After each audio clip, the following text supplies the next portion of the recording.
Assalamualaikum warahmatullahi wabarakatuh.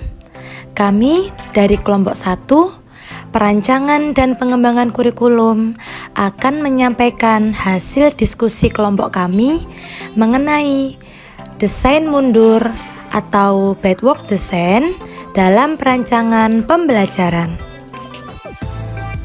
Anggota kelompok kami yaitu yang pertama Aditya Dwi Nugroho, yang kedua Arin Dwi Novianti, yang ketiga Atifa Megaratri Kumala, yang keempat Bayu Adi Winarto, kelima Dita Asenda Marcesa, yang keenam Erni Budiarti.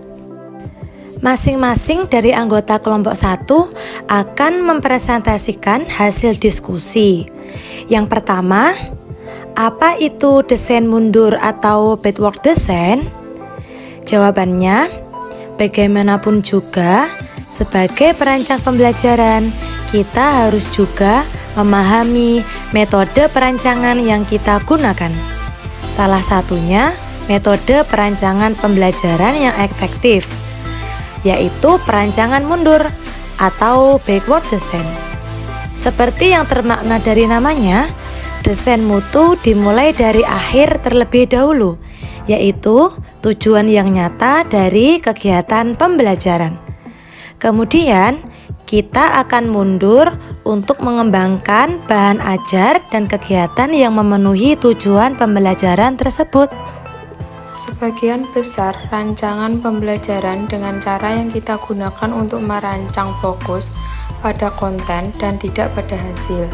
Misalnya, biasanya seorang guru akan menentukan topik tertentu, misalnya teori Pythagoras, kemudian memilih sumber belajar, memilih metode pembelajaran yang sesuai berdasarkan bahan ajar dan topik, dan berharap terjadinya proses belajar.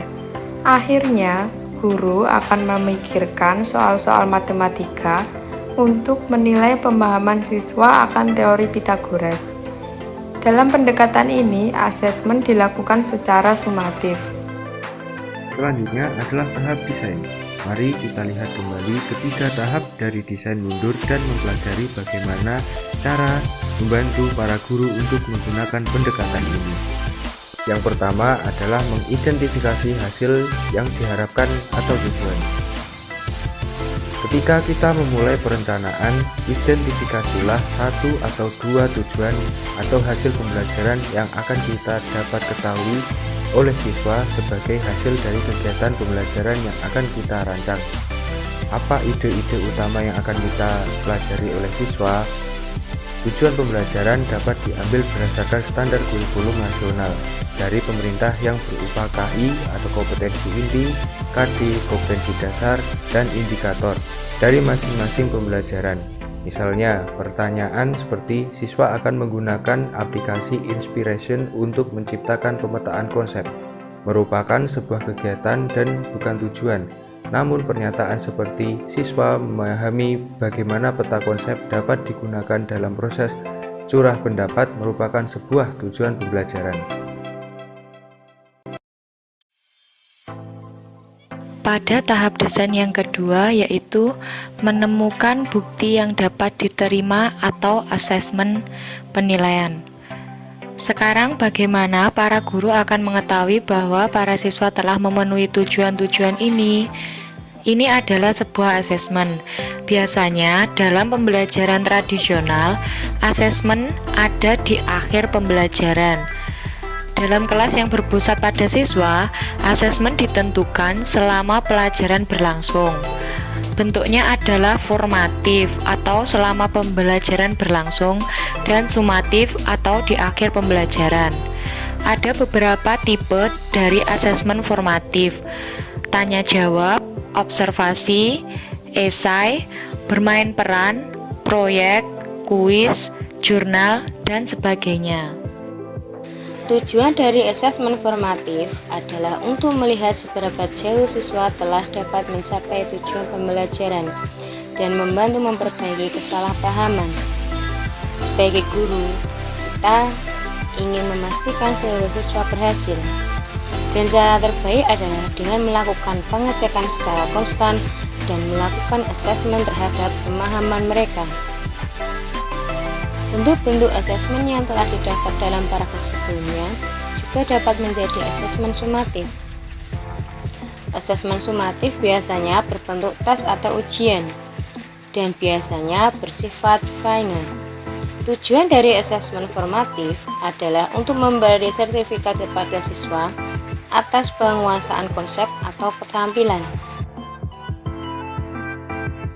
3. Merencanakan pengalaman belajar dan pembelajaran. Setelah kita mengidentifikasi tujuan pembelajaran, teknik asesmen untuk mengukur tujuan pembelajaran ini, kemudian langkah berikutnya yang harus dilakukan adalah merencanakan kegiatan pembelajaran. A. Apa yang sebenarnya akan diajarkan guru? Seberapa banyak ia harus memberikan kuliah presentasi satu arah? Seberapa banyak harus ditemukan sendiri oleh siswa? B.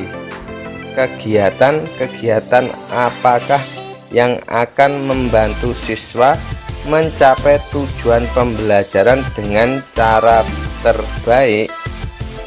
C. Materi dan sumber belajar apakah yang akan dibutuhkan siswa? D. Berapa banyak waktu yang dibutuhkan? E. Bagaimana para siswa akan dikelompokkan? Yang terpenting adalah sembari guru merencanakan kegiatannya, menentukan strata pengelompokan dan merancang bahan ajar, ia selalu perlu untuk mengecek kembali tujuan pembelajarannya selama ia melakukan perencanaan ini.